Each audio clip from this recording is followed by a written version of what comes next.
Hey guys, welcome back हो गया है चैनल पर। तो बात करेंगे हम अंशु के व्लॉग के बारे में। बच्चों की क्या गलती, जिस व्लॉग का टाइटल था, सॉरी थंबनेल था, उसके अंदर अगर आप देख सकते हो तो सपना भी आपको नज़र आएगी, अंशु नज़र आएगी, दोनों बच्चियां आपको नज़र आएंगी। और टाइटल था मुझसे तो माफ़ी मांग ली, पर जिनका दिल दुखाया उनका क्या। हम सबको पता है कि ये किसकी तरफ इशारा है। सपना ने जो है वो अंशु से माफ़ी मांग ली है।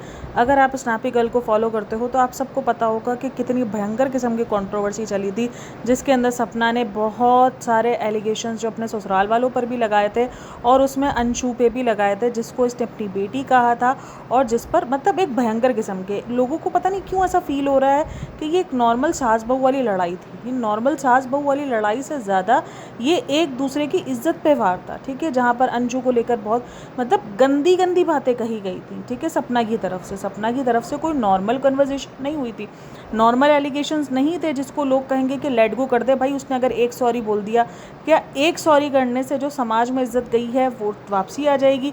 देखो, मुझे लगता है कि हाँ ठीक है, बहुओं के मामले में या दूसरे मामले में लोगों की सोच थिंकिंग हो सकती है। अगर इन लॉज ने कुछ किया है तो लोग कहेंगे हाँ ठीक है, अगर उन्होंने एक बार सॉरी कर दिया, इवन तो वो सॉरी ना भी करते तो भी बोला जाता है कि हाँ ठीक है, उनको इग्नोर कर दो।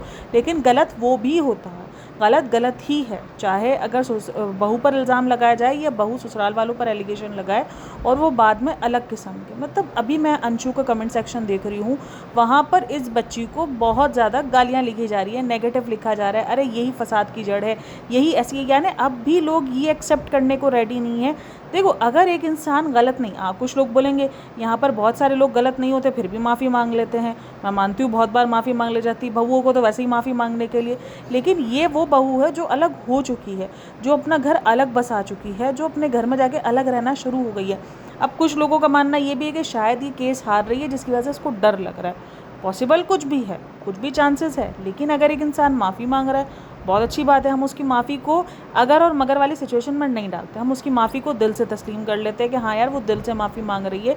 तो इसका मतलब अगर उसको किसी चीज़ का रियलाइज़ हो रहा है या उसको लग रहा है कि वो गलत थी, तभी वो माफ़ी मांग रही है। अगर वो किसी के प्रेशर में माफ़ी मांग रही है तो वो एक अलग बात है। लेकिन फ़िलहाल तो ऐसी सिचुएशन नहीं है ना कि उस पर किसी का भी प्रेशर नहीं है।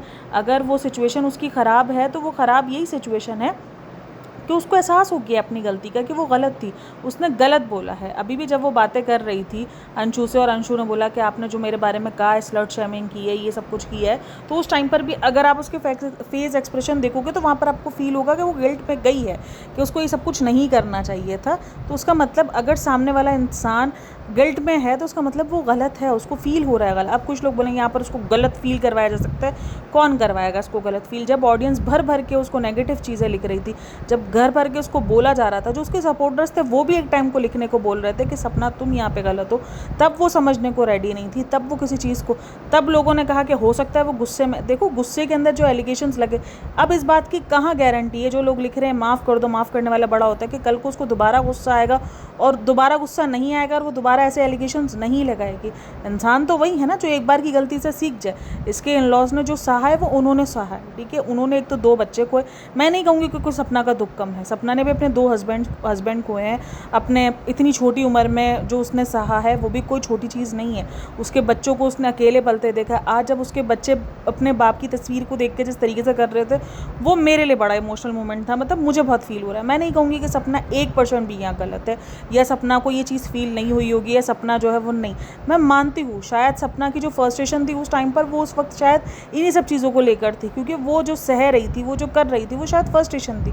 लेकिन उसने एक नॉर्मल जो है वो घर में ये लड़ाई झगड़ों में ये एलिगेशन नहीं लगाए, सोशल मीडिया पर एलिगेशन लगे हैं।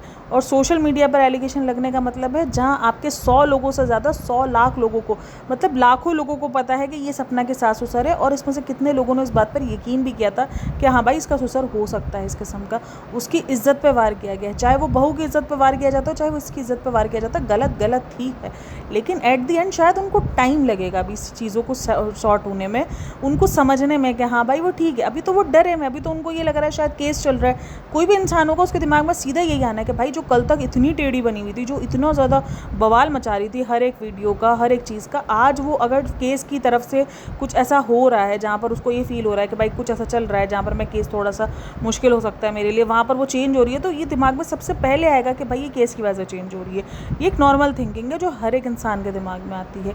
लेकिन एट द एंड फिर बात वही हो जाती है ना घूम फिर कर, कि यार ये सब क्या है, और इतनी जल्दी, मतलब यहाँ पर ये कहा जा रहा है कि एलिगेशंस के बाद अगर उसने एक बार सॉरी कर दी है तो तुम सब मान लो, जिस पर सॉरी उसने शायद इन लॉज के साथ की भी नहीं है, जो कि अंशु के मुताबिक है। लेकिन इसने कहा कि नहीं, मैंने बोला था, मैंने ये किया था, लेकिन एट दी एंड उसने कहा कि मेरे जो है ना वो तुम जब तक सामने नहीं माफ़ी मांगोगी मैं नहीं करूँगी माफ़, अंशु ने कहा।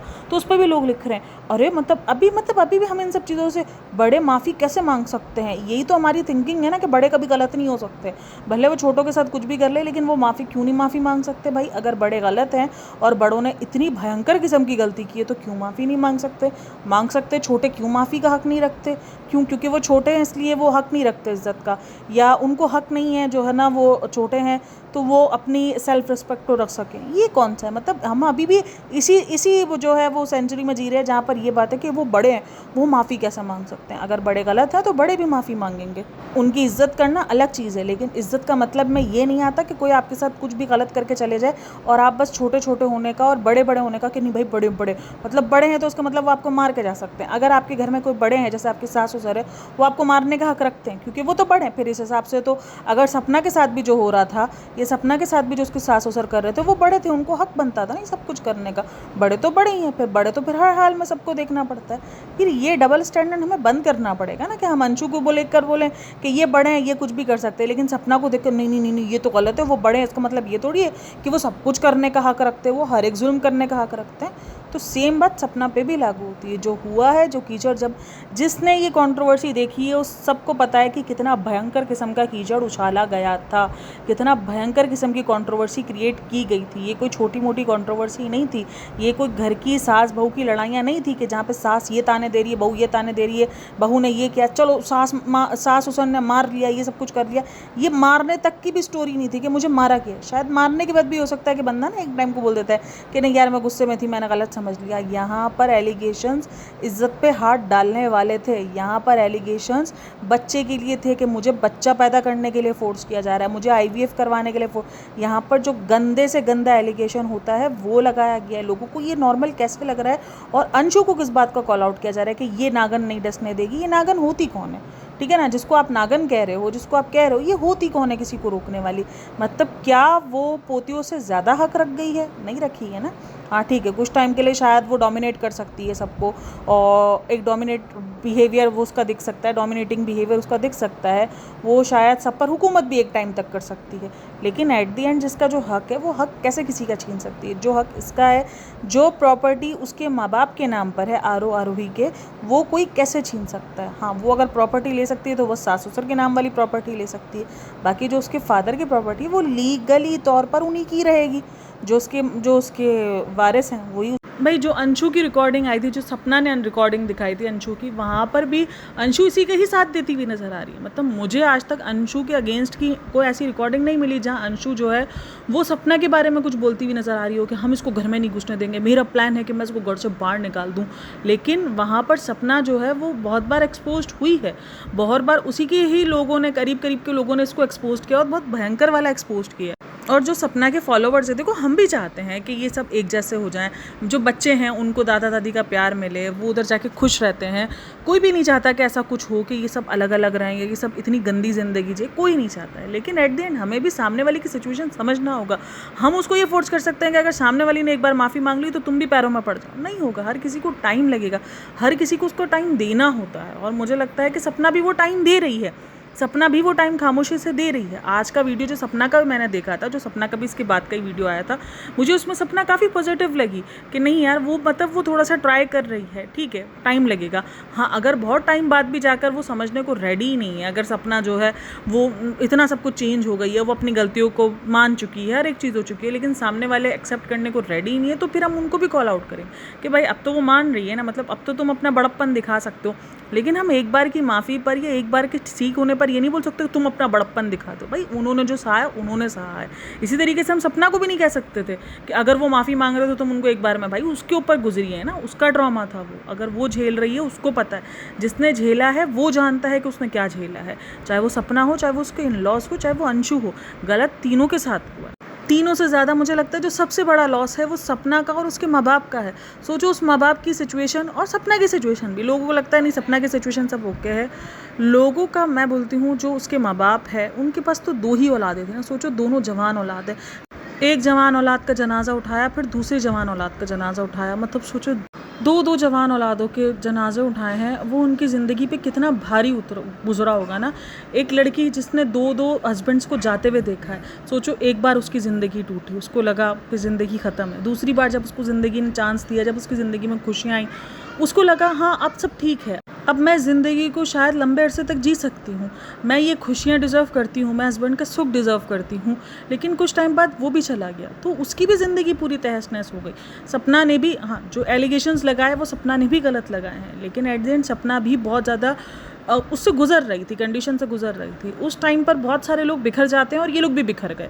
बहुत कम घर होते हैं जहाँ पर एक दूसरे को समझ पाते कि यार दोनों का लॉस सेम है, लेकिन वहाँ पर वही हुआ कि दोनों नहीं समझ पाए, दोनों को कुछ समझ नहीं आया, दोनों ने जस्ट उसका देखा। अच्छा उनके पड़ोसी के ऊपर बड़े एलिगेशंस लगाए जाते हैं, पड़ोसी मतलब मैं बोलती हूँ किसी थर्ड पर्सन की वजह से अगर आपके रिश्ते ख़राब हो रहे हो तो वो रिश्ते में आपकी मतलब वो रिश्ता था ही किधर आपका, अगर कोई थर्ड पर्सन इतना ज़्यादा आपके ऊपर हावी हो गया कि वो आपका रिश्ता ख़राब कर सकता है। पड़ोसी के ऊपर एलिगेशन लगा रहे हैं, ये पड़ोसी ही मेन जड़ है, ये जड़ है, मतलब जो भी रिश्ता था वो इन दोनों का आपस में था, वो दोनों बैठ के सॉर्ट आउट कर सकते थे। आज अगर पड़ोसी इन्वॉल्व है तो उसके रीजंस हैं, वो जो एलिगेशंस हैं वो कोई कम एलिगेशंस नहीं हैं। आज अगर उनका डर है कि भाई नहीं हमें नहीं पता वो केस, क्योंकि केस चल रहा है ना भाई किसी भी किस्म का, भाई हर तरीके से वो कहते हैं ना कि जब जंग और मोहब्बत में सब जायज़ है, तो वो वाली सिचुएशन अभी फ़िलहाल चल रही है।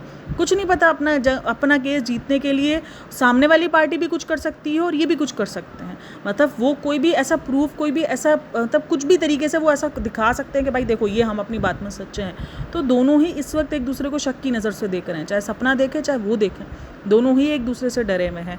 तो आप लोग क्या कहना है इन सब के बारे में मुझे लाजमी बताना। और बाकी ये जो नेगेटिव कमेंट जो अंशु के इस पर है उन को समझ नहीं आ रही वो किस उससे एंगल से लिख रहे हैं। मतलब अगर उस बच्ची ने ये कह दिया कि मुझे माफ़ी चाहिए और मैं सोशल मीडिया पर जलील हुई हूँ तो मुझे सोशल मीडिया पर माफ़ी चाहिए, तो वो गंदी है, वो बुरी है, वो डायन है, इस तरीके के वर्ड्स उस बच्ची के लिए यूज़ किए जा रहे हैं लिटरली। चलो जी अपना बहुत सारा ख्याल रखना, मिलते हैं नेक्स्ट वीडियो में, तब तक के लिए टेक केयर, बाय बाय, अल्लाह हाफ़िज़।